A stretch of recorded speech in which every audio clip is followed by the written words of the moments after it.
ओम शांति। हम अव्यक्त मुरली रिवाइज कर रहे हैं। आज है अव्यक्त मुरली 115। आज की मुरली का विषय है विश्व कल्याणकारी बनने के लिए मुख्य धारणाएं। ये मुरली बाबा ने चलाई थी 11 जुलाई 1971 को। आज के इस संगठन को कौन सा संगठन कहें? गुजरात का संगठन पूछ रहे हैं। अपने को गुजरात का नाम तो नहीं समझते हो। जैसे बाप बेहद का मालिक है, वैसे भले कहां भी निमित्त बने हुए हो, लेकिन हो तो विश्व कल्याणकारी। दृष्टि और वृत्ति अथवा स्मृति में भी विश्व कल्याणकारी की भावना सदैव रहती है कि गुजरात के कल्याणकारी की भावना रहती है। गुजरात में रहते लक्ष्य तो विश्व का रहता है ना। बेहद के सर्विस में होना, ये तो निमित्त ड्यूटी दी हुई है। ये तो निमित्त ड्यूटी दी हुई है, वे निमित्त बन करके बजा रहे हो। या आप कहां रहो, गुजरात में रहो, मद्रास में रहो, कहीं भी रहो, ये तो सबको अपनी अपनी ड्यूटी दी है भी आप वहां जाके सेवा करो। लेकिन नशा क्या रहता है? वर्णन तो यही करते हो ना कि हम विश्व कल्याणकारी हैं, विश्व का परिवर्तन करना है, विश्व का परिवर्तन करना है। जो भी सर्विस करते हो, वह सर्विस के साधन बनाते हो, उसमें भी शब्द तो विश्व का ही लिखते हो ना। विश्व का नव निर्माण करने वाले हो। विश्व का परिवर्तन होता जाता है। आवाज एक जगह किया जाता है, लेकिन फैलता तो चारों ओर है ना। भले निमित्त एक स्थान पर आवाज बुलंद करते हो, लेकिन फैलता तो चारों ओर है ना। तो विश्व कल्याणकारी बनने के लिए मुख्य दो धारणाएं आवश्यक है, जिससे हद में रहते भी बेहद का कल्याणकारी बन सकते हो। बेहद का कल्याणकारी बन सकते हो। अगर वो धारणा ना रहे तो उनका आवाज, उनकी दृष्टि बेहद विश्व तरफ नहीं पहुंच सकती। यदि ये दो धारणाएं नहीं है तो वो बेहद का विश्व का कल्याणकारी नहीं बन सकता। विश्व कल्याणकारी बनने के लिए दो धारणाएं कौन सी हैं? आप किन दो धारणाओं के आधार पर विश्व कल्याण का कर्तव्य कर रही हो? विश्व कल्याण की जो शुभ भावना है, उसका प्रत्यक्ष फल तो जरूर मिलता है। भावना का फल तो भक्ति मार्ग में भी मिलता है।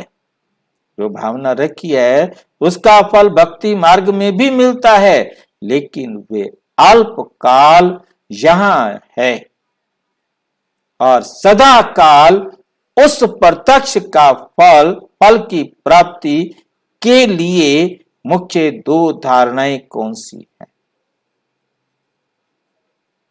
बिगर धारणा के तो अपनी व सर्विस की उन्नति नहीं हो सकती। ये धारणा नहीं है तो एक तो अपनी उन्नति नहीं कर सकते, सेवा की उन्नति भी नहीं कर सकते। वे कर रहे हो और करनी ही है। करेंगे ये शब्द भी नहीं, करेंगे ये शब्द भी नहीं बोलना, करना ही है। करेंगे नहीं, करना ही है।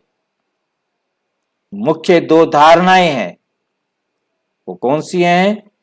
ईश्वरीय रुहाब, ईश्वरीय नशा। अब ईश्वरीय नशे में क्या क्या आता है कि मैं ईश्वरीय संतान हूं, आत्मा, परमात्मा की संतान, मैं आत्मा हूं, मैं मास्टर, सारे मास्टर जो परमात्मा के खजाने, मैं उन सब का हूं मास्टर। मैं ईश्वरीय स्टूडेंट हूं, गॉडली स्टूडेंट हूं। तो आधार मूर्त आत्मा हूं, ये सारे ईश्वरीय। मैं उद्धार मूर्त आत्मा हूं, ये ईश्वरीय रुहाब है सारे के सारे। स्वमान, रुहाब मतलब स्वमान, मतलब मेरे अंदर ईश्वरीय स्वमान हो, ईश्वरीय गुणों को अपने में धारण करने की ये धारणा हो मेरी। दूसरा रहम, दूसरी धारणा क्या है? मुझे हर आत्मा पर रहम करना है, वो मेरा कितना भी नुकसान करने वाली आत्मा हो, परंतु मैंने हर आत्मा पर क्या करना है? रहम। और क्या रहम करना है? उससे भी बाप से वर्षा देने का रास्ता दिखाना है, बस इतना ही रहम करना है, फालतू रहम करने की जरूरत नहीं। अगर रुहाब और रहम दोनों ही साथ साथ में हैं और समान है, ये नहीं कि रुहाब ज्यादा रहम कम या रहम ज्यादा तो रुहाब कम, तो भी अंतर आ जाएगा। तो दोनों गुणों की समानता से रूहानियत की स्टेज, दोनों गुणों की समानता से रूहानियत की स्टेज बन जाती। इसको ही रूहानियत व रूहानी स्थिति कहा जाता है। रुहाब भी पूरा हो और रहम भी पूरा हो, अभी रुहाब को छोड़ सिर्फ रहम करते हो, व रहम को छोड़ सिर्फ रुहाब में आते हो, इसलिए दोनों की समानता से जो रूहानियत की स्थिति बनती है उसकी कमी हो जाती, उसकी कमी हो जाती है।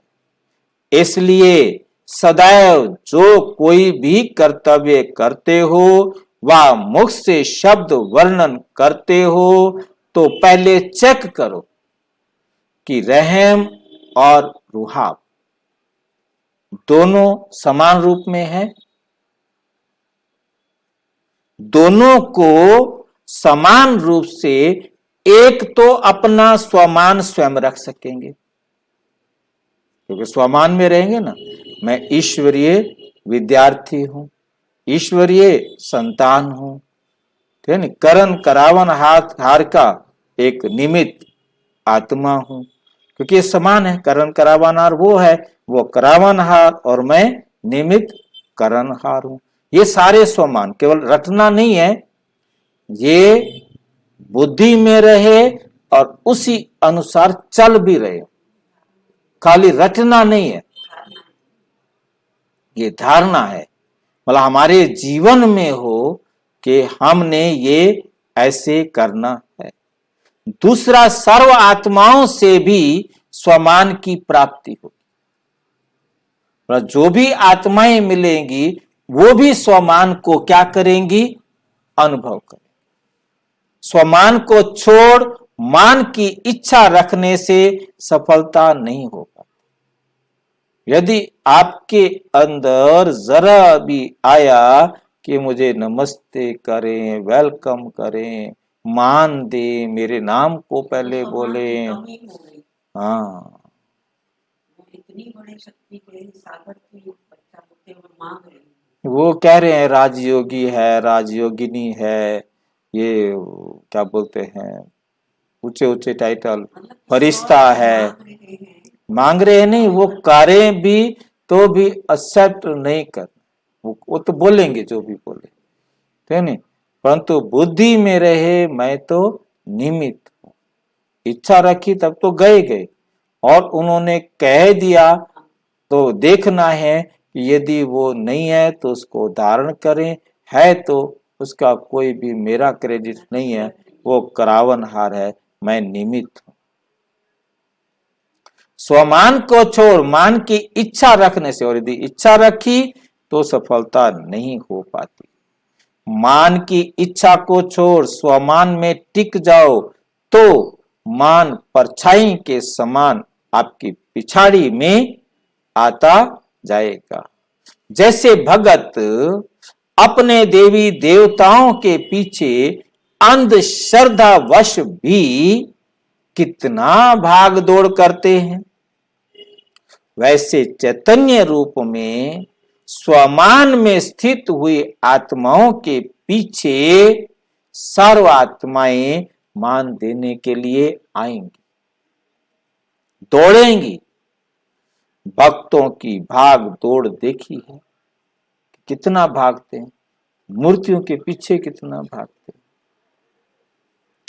आप लोगों के यादगार जड़ चित्र हैं, उनमें भी चित्रकार मुख्य यही धारणा भरते, चित्र में रहम की धारणा भरते। एक तरफ शक्तियों का रुहाब भी फुल फोर्स में दिखाते हैं और साथ साथ रहम का भी दिखाते हैं। एक ही चित्र में दोनों ही भाव प्रकट करते हैं ना। ये क्यों बना है? क्योंकि प्रैक्टिकल में आप रुहाब और रहम दिल मूरत बने हो। अब जो रहम दिल, रुहाब दिल या कोई गुण की कमी वाले बने हैं तो उनकी जो मूर्तियां बनती हैं उनमें भी वो धारणा की कमी दिखती है। पूजा तो वो मूर्तियों की करते हैं परंतु वो गुण उन मूर्तियों में नहीं। तो जड़ चित्रों में भी यही मुख्य धारणाएं दिखाते हैं। तो आप लोग अभी जब सर्विस पर हो तो सर्विस के प्रत्यक्ष फल का आधार इन दो मुख्य धारणाओं के ऊपर है। रहम दिल जरूर बनना है, लेकिन किस आधार पर और कब, किस आधार पर और कब ये भी देखना है। रुहाब रखना जरूर है, लेकिन कैसे और किस तरीके से प्रत्यक्ष करना है ये भी देखना है, ये भी देखना है। रुहाब कोई आ जाओ रुहाब कोई वर्णन करने व दिखाने से दिखाई नहीं देता। रुहाब कोई वर्णन करने और दिखाने से दिखाई नहीं देता। ले लो कुछ सीखो। रुहाब नैन चैन से स्वयं ही अपना साक्षात्कार कराता है। रुहाब क्या कराता है? स्वयं ही अपना साक्षात्कार कराता है। अगर उसका वर्णन करते हैं, अपना रुहाब का नशे का वर्णन करते हैं, बदल कर रोब दिखाई देता तो वो क्या बन जाएगा? रोब बन जाएगा। हमने रोब नहीं दिखाना, रुहाब में रहना है, रूहानी नशे में रहना है। रोब को भी अहंकार व क्रोध की वंशावली कहेंगे, इसलिए रोब नहीं दिखाना, लेकिन रुहाब में जरूर रहना है। जितना रहम दिल के साथ रुहाब में रहेंगे फिर रोब खत्म हो ही जाएगा। फिर क्या होगा? रोब जो है खत्म हो जाएगा। और कैसी भी आत्मा हो, रोब दिलाने वाला भी हो, तो रुहाब और रहम दिल बनने से रोब में कभी नहीं आएंगे।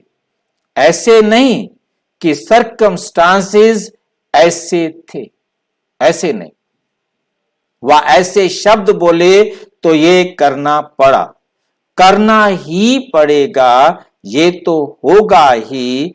अभी तो संपूर्ण बने नहीं हैं, अभी तो संपूर्ण बने नहीं। ये शब्द या भाषा इस संगठन में नहीं होनी चाहिए। कौन सी भाषा नहीं होनी चाहिए, कौन से शब्द नहीं होने चाहिए? रोब वाले।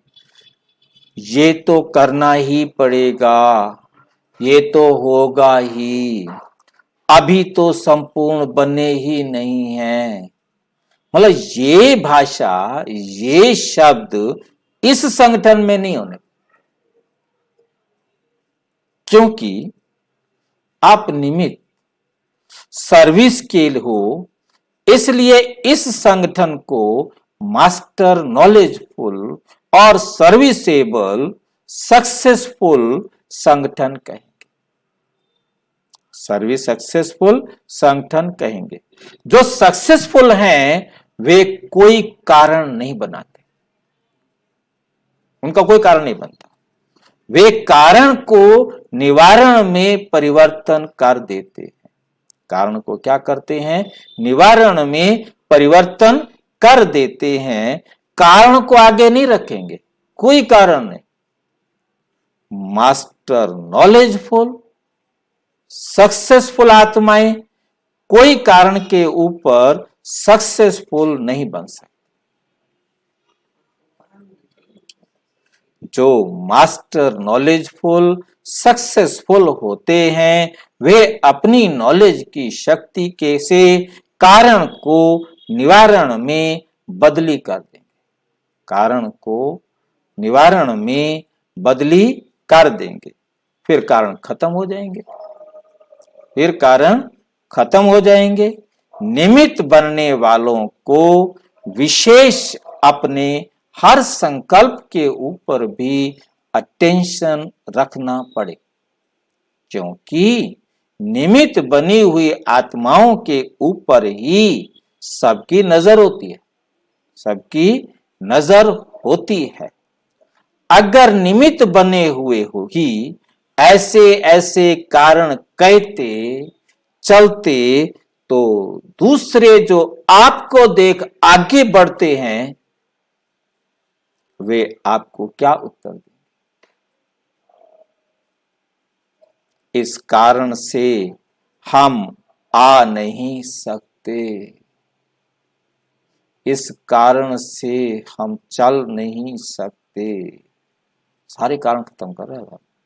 कोई कारण नहीं बता सकते। हम मुरली सुनने नहीं आ सकते, इस कारण से हम सुधर नहीं सकते।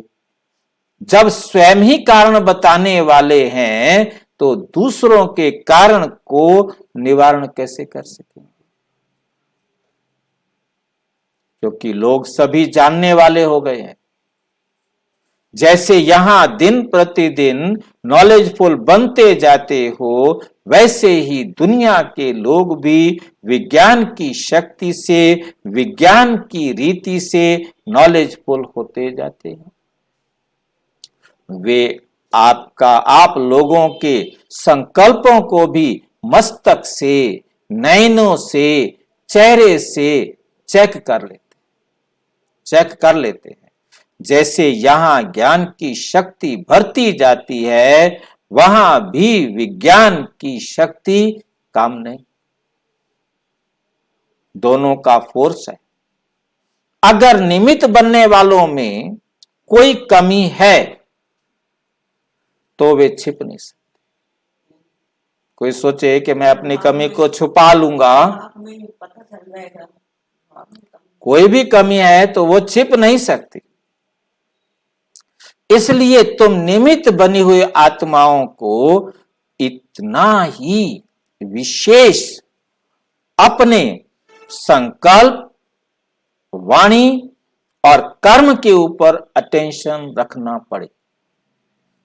अगर अटेंशन नहीं होता तो आप लोगों के चेहरे में ही रेखाएं टेंशन की दिखाई पड़ती। जैसे रेखाओं से लोग जान लेते हैं कि ये क्या क्या अपना भाग्य बना सकते। तो अगर अटेंशन कम रहता है तो चेहरे पर टेंशन की रेखाएं दिखाई पड़ती हैं। उस माया की नॉलेजफुल जान लेते, उसे माया के नॉलेजफुल जान लेते हैं। वे भी कम नहीं है, वो भी कम नहीं है।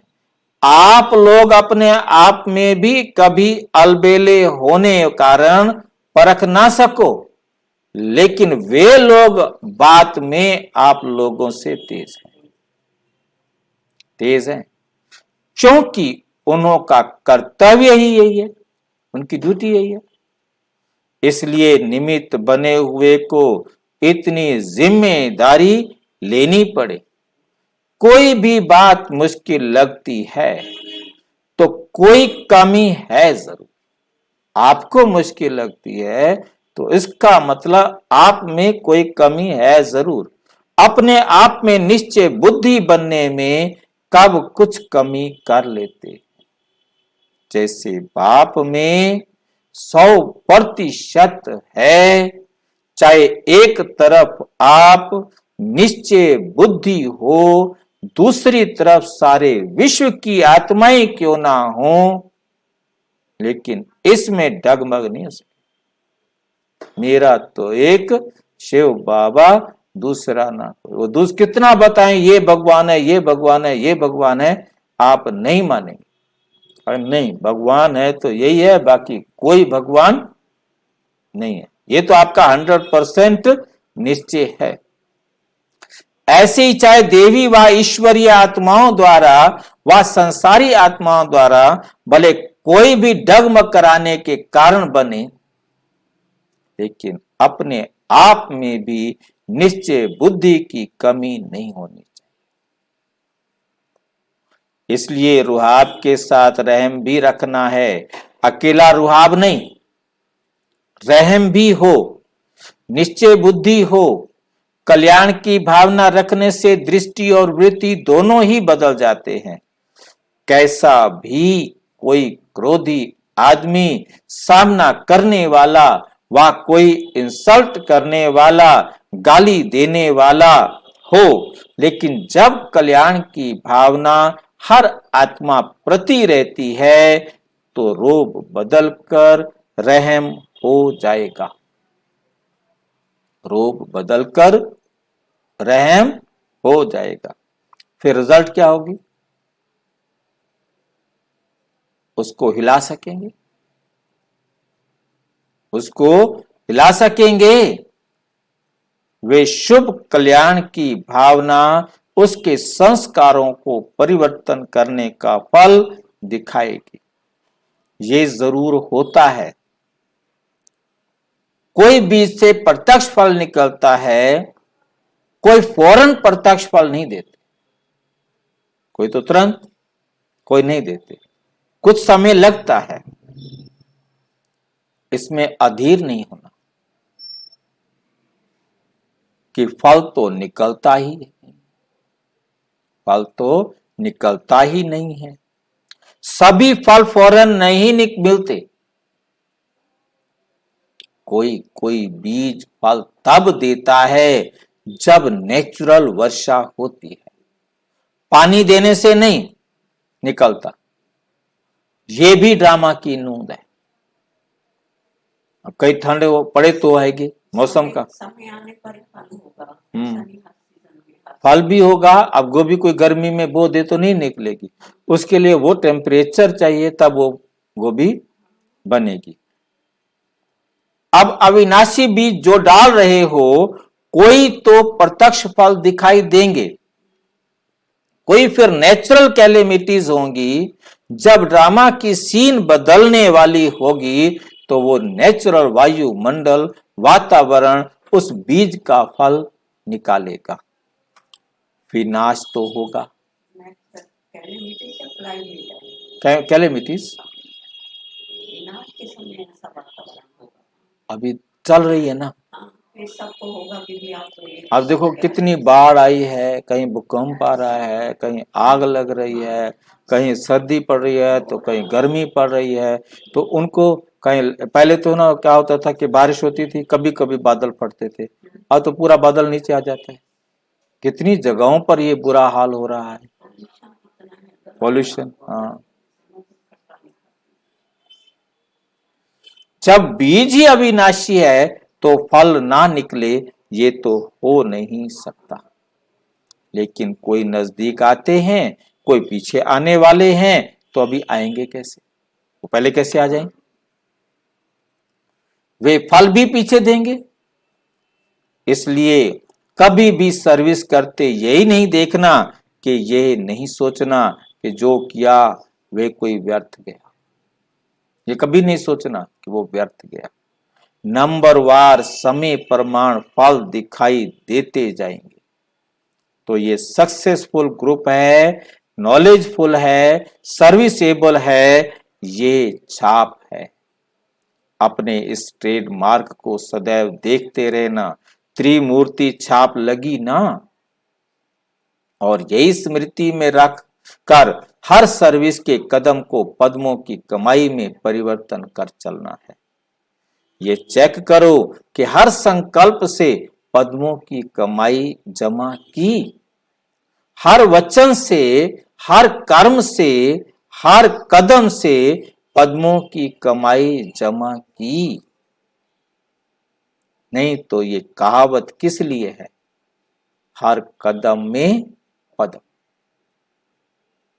जो भी कर्म करेंगे बाबा की श्रीमत पर करेंगे तो वो पद्म होगा। पद्म कमल के पुष्प को भी कहते हैं ना। तो पद्म समान बनकर चलने से हर संकल्प और हर कदम में पद्मों की कमाई जमा कर सकेंगे। एक संकल्प भी बिना कमाई के नहीं होगा। अब तो ऐसा अटेंशन रखने का समय है, एक कदम भी बिना पद्म की कमाई के ना हो। निमित्त बना हुआ ग्रुप है ना, ताजधारी तो होना ही है, ताजधारी तो होना ही है। अपनी जिम्मेवारी का ताज जितना जितना धारण करेंगे उतना दूसरे की जिम्मेवारी का ताज भी धारण कर सकेंगे। जो निमित्त टीचर्स हैं, ज्यादा नजर तो आप लोगों में सभी की है, सामने एग्जाम्पल तो आप हो, इसलिए ज्यादा जिम्मेवारी आप लोगों के ऊपर है। आप लोग एक दर्पण के रूप में उन्हों के आगे हो। आपके नॉलेज की स्थिति के दर्पण से अपने स्वरूप का साक्षात्कार कराने वाले दर्पण आप हो। तो जितना दर्पण पावरफुल उतना साक्षात्कार स्पष्ट, तो उसकी स्मृति पावरफुल रहेगी। तो ऐसा दर्पण हर एक हो, जो सामने आवे, कोई आवे तो अपना साक्षात्कार ऐसा स्पष्ट करे जो वे स्मृति उसको कभी ना भूले। जैसे अपनी देह का साक्षात्कार होने बाद भूलते हो। जब देह अविनाशी स्मृति में रहती है तो ये भी ऐसा साक्षात्कार करा जो वे स्मृति कभी भूले नहीं। पावरफुल दर्पण बनने के लिए मुख्य धारणा कौन सी है? जितना जितना स्वयं अर्पणमय होगा उतना ही दर्पण पावनफुल होगा, दूसरों को दिखाई देगा, दूसरे भी आपको देखकर समर्पण करेंगे। ऐसे तो अर्पणमय हो, अर्पणमय तो सारे हो, लेकिन जो संकल्प भी करते हो, जो कदम भी उठाते हो, वो पहले बाप के आगे अर्पण करो, अर्थात बाबा की श्रीमत पर हर कदम उठाओ, तब है अर्पण। जैसे भोग लगाते हो तो बाबा के आगे अर्पण करते हो ना, उसमें शक्ति भर जाती है। तो ये भी ऐसे हर संकल्प, हर कदम बाप को अर्पण करो। जो किया, जो सोचा, बाप की याद, अर्थात बाप के कर्तव्य की याद। बाप का जो कर्तव्य है वो आपको याद है, तो बाप का कर्तव्य सो हमारा कर्तव्य। जितना अर्पणमय के संस्कार उतना पावरफुल दर्पण।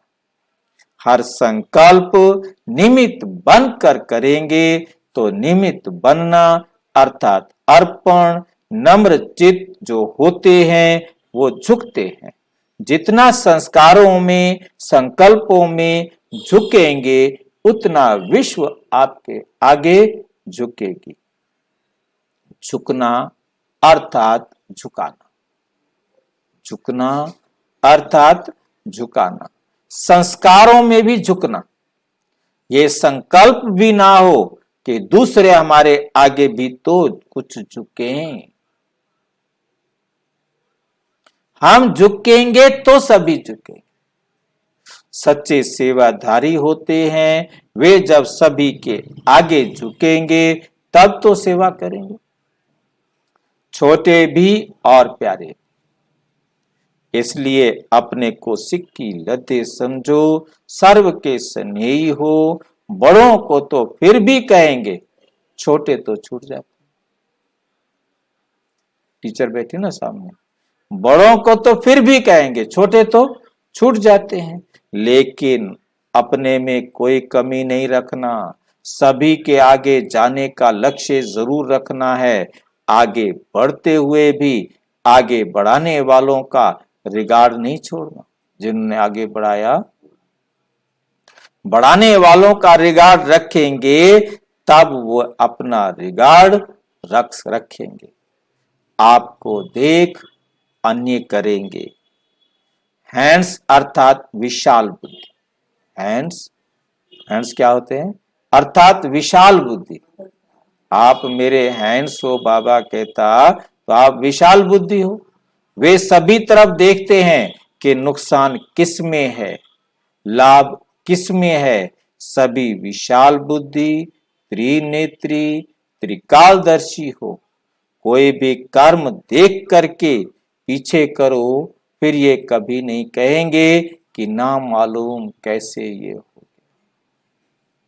जब चेकिंग कम होती है तब हो जाता है। त्रिकालदर्शी के ये शब्द नहीं है कि पता नहीं कैसे हो गया, कि चाहते तो नहीं थे लेकिन हो गया। ये त्रिकालदर्शी के शब्द। मास्टर सर्वशक्तिमान चाहे वे ना कर सके, हो सकता है मास्टर सर्वशक्तिमान, उसके बाद जो चाहे वो ना हो सके, कैसे होगा? अब ये भाषा खत्म करो। शक्तियां होना, शक्तियों का कर्म और संकल्प समान होता है। संकल्प एक और कर्म दूसरा, तो ये शक्ति की कमी है। अच्छा, और विस्तार से जानने के लिए प्रजापिता ब्रह्मा कुमारी ईश्वरीय विश्वविद्यालय के किसी भी सेवा केंद्र पर संपर्क करें। और यदि कोई प्रश्न है तो 9213106986 पर केवल टेलीग्राम करें। 9650692270 पर केवल व्हाट्सएप करें, फोन नहीं। ओम शांति।